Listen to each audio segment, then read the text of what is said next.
On this Mother's Day, we have a story from Gaza that's unlike any we've heard before. Zara Sckak, a 44-year-old Palestinian woman living in Gaza City, escaped the war thanks to her American sons, one of whom is an army specialist.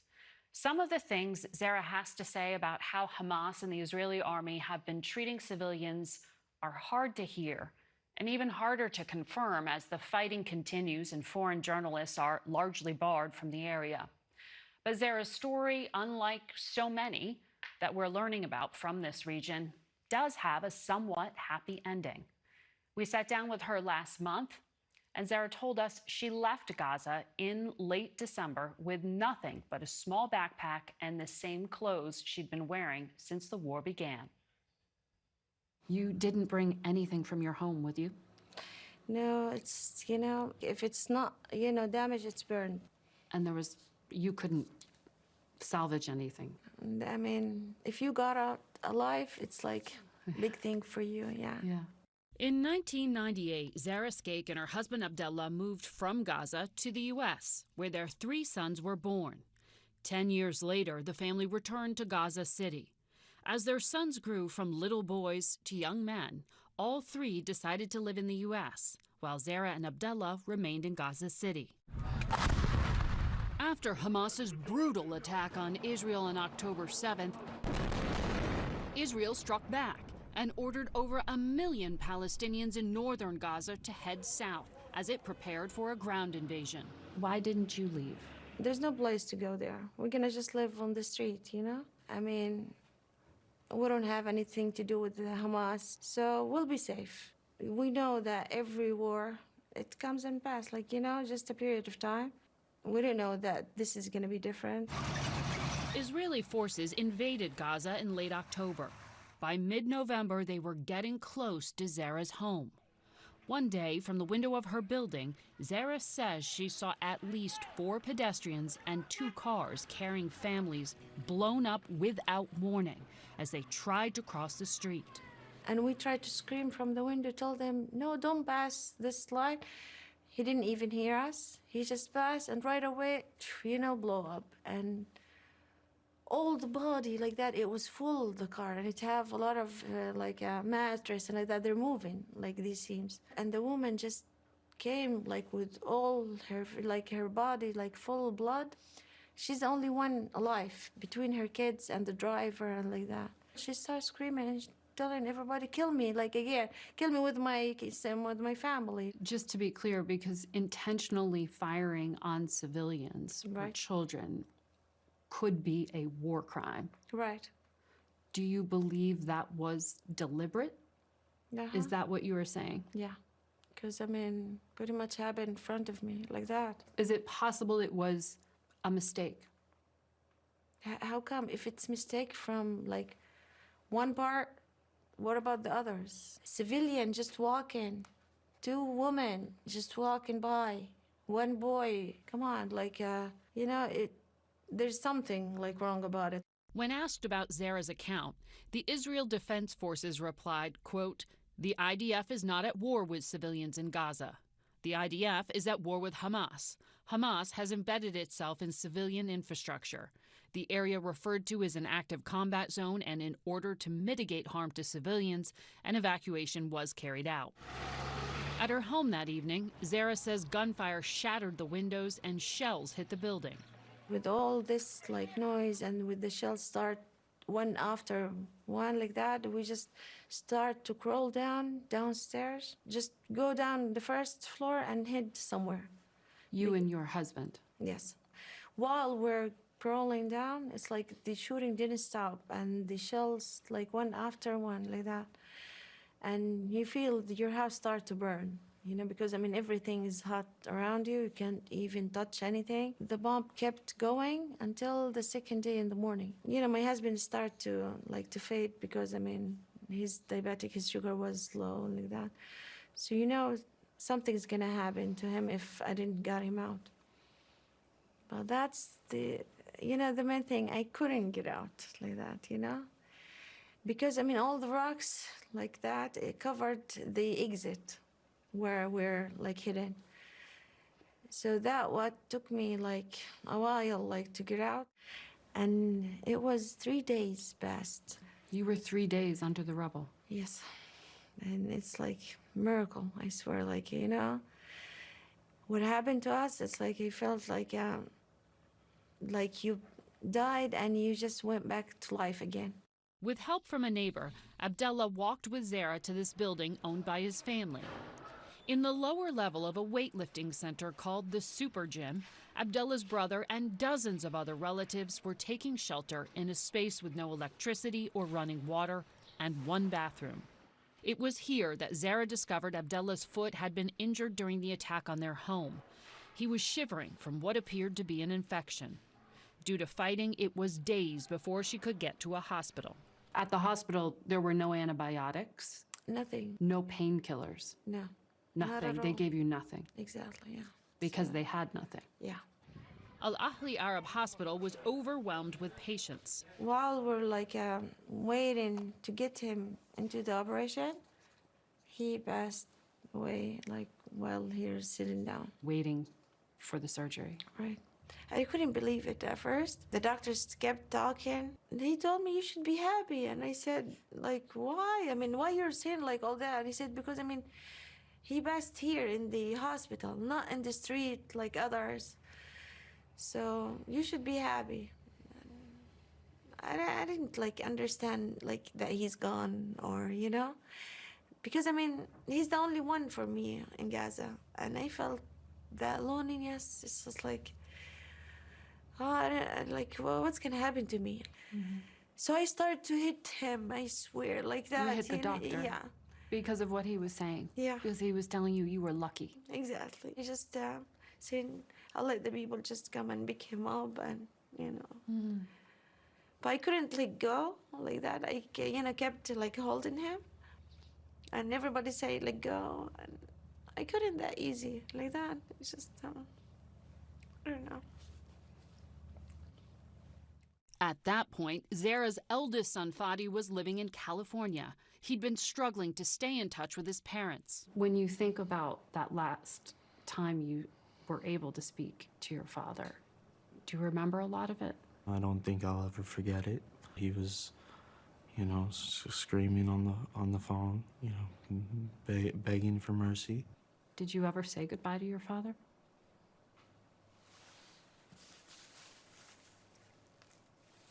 Fadi had been in touch with the U.S. Embassy in Jerusalem to help get his parents out of Gaza. He was told the U.S. would try to get them permission to leave Gaza through the Rafah crossing in the south, but could not help them travel through the war zone to get there. That's a very frustrating thing to be told by the most powerful government in the world. Right. I can't help you. Yeah, and I mean... As an American citizen. Yes. His father's death made him more determined to help his mother. After he passed, I knew that, you know, nothing matters more, like, to me, than saving my mother from there.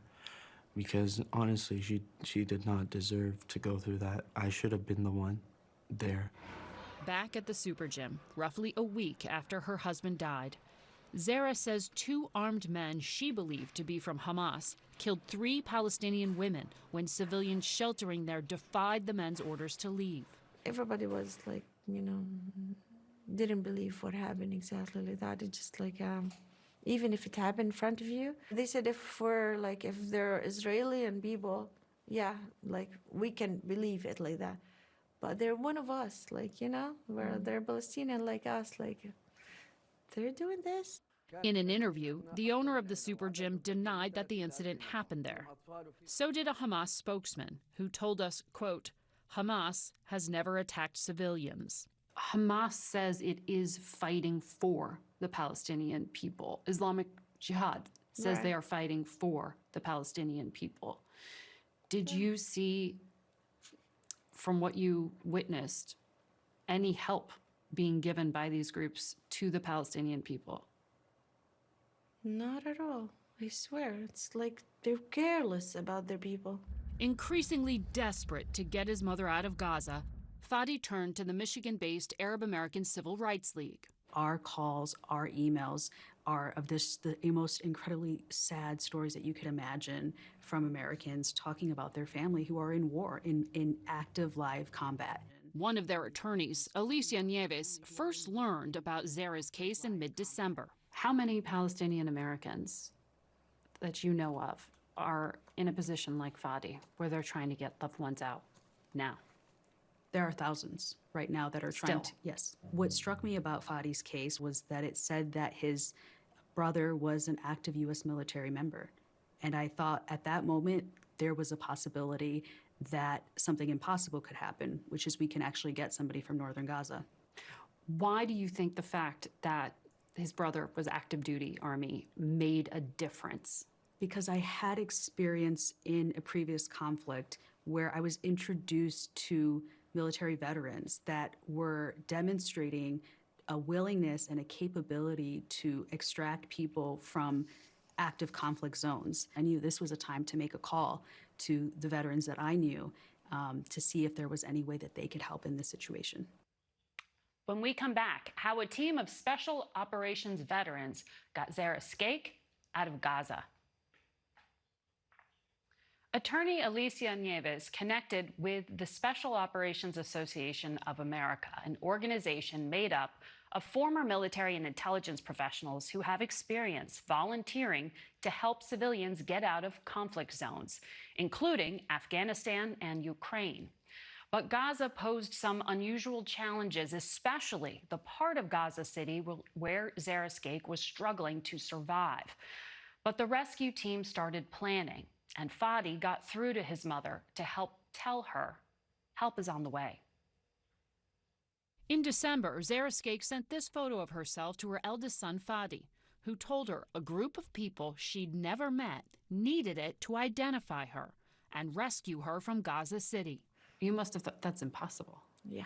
But when I saw the first message from Brian, yeah, this is one of the team, in that minute, I start to believe.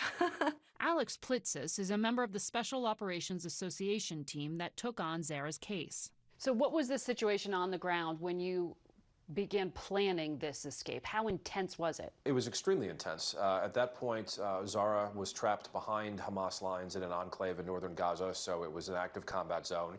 Plitzis is an Army combat veteran and former counterterrorism official at the Pentagon. He worked with former Green Berets, intelligence professionals, and a Marine fluent in Arabic, all of whom were eager to help Zara's middle son. Raji Sckak, a 24-year-old Army specialist who was serving in Korea while his mother was in Gaza. And so for us, it felt kind of personal, and we just pictured ourselves in those shoes. So why can't the U.S. government do what you're doing? There are no U.S.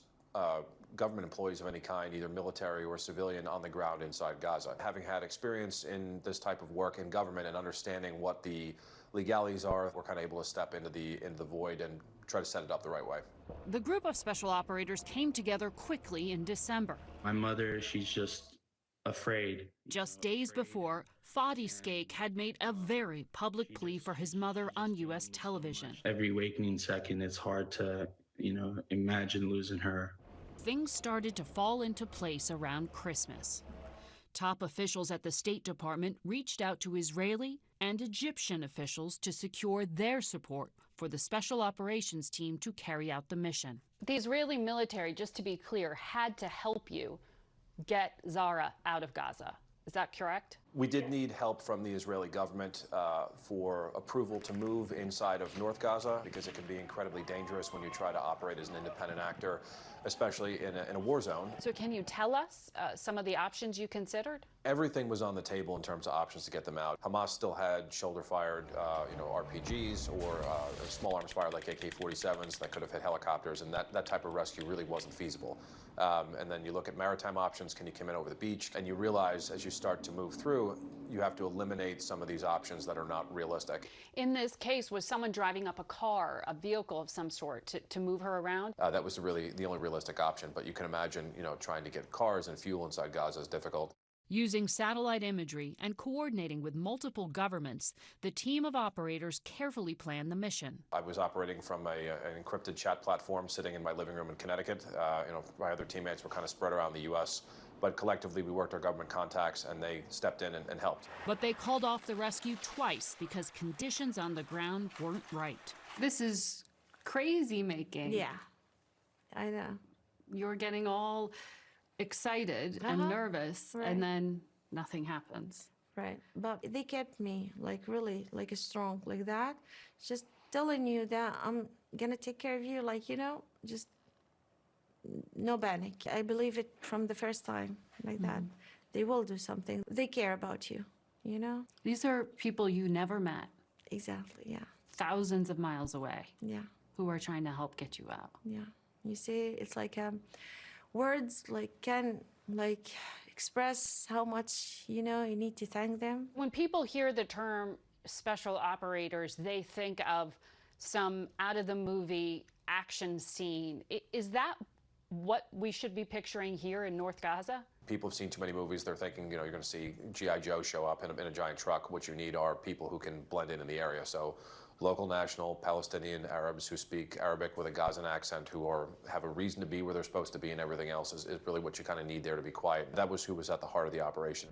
A network of trusted drivers got Zara Sckak and her brother-in-law, who's a U.S. citizen, out of Gaza City and all the way to Rafah. What are you seeing as you're driving through North Gaza? You don't know that this is Gaza or somewhere else, like, you know, there's no street, there's no buildings, you know, it's like all ground. Destroyed. Yeah, Gaza was like not Gaza anymore.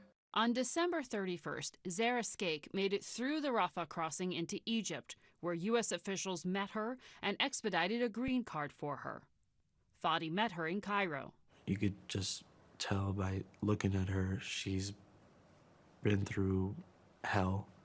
Like, I could literally see her bones, and it was very visible. And that was just, you know, I didn't know what to say. Yeah, but it was a very happy moment for me just to be able to be next to her and to know that she's safe. By February, Zara Sckak and her sons were reunited in the U.S. This is the first Mother's Day in 10 years that she'll spend with all three of them. So if Zara's son hadn't been in the U.S. Army, what would have happened to Zara? She'd still be stuck in North Gaza, along with a number of other folks, with no means of getting south, no food, no water, no access to medicine. And whether she would still be alive at the moment, I simply couldn't tell you. We were able to confirm aspects of Zara's story through relatives, photos, and published accounts. But with the war still raging, we could not find a second witness to the incidents in which she describes what sound like war crimes against civilians, committed by both the Israeli army and Hamas. There are parts of what Zara shared with us that are very hard to confirm. Do you think she's telling us the truth? I find Zara to be a wonderful human being. I think she's a person of integrity. And I think for me to second guess her or the Israelis or Hamas or any of them, I would be speculating because I wasn't there. But I certainly don't find her to be somebody who's less than truthful. What do you hope people at home who hear your story understand about Gaza? We're not just a number, you know? We're like a human being like that. I mean, we like deserve like better life. The people like over Gaza, I mean, it's not their choice to go through this war. State Department officials say that so far they've helped get 1,800 people out of Gaza, most of them U.S. citizens or legal permanent residents.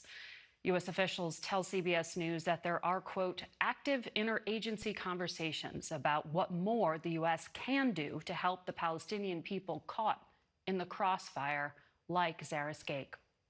We want to thank two of our 60 Minutes colleagues, producers Andy Court and Annabelle Hanflig, for their help getting this story on our broadcast.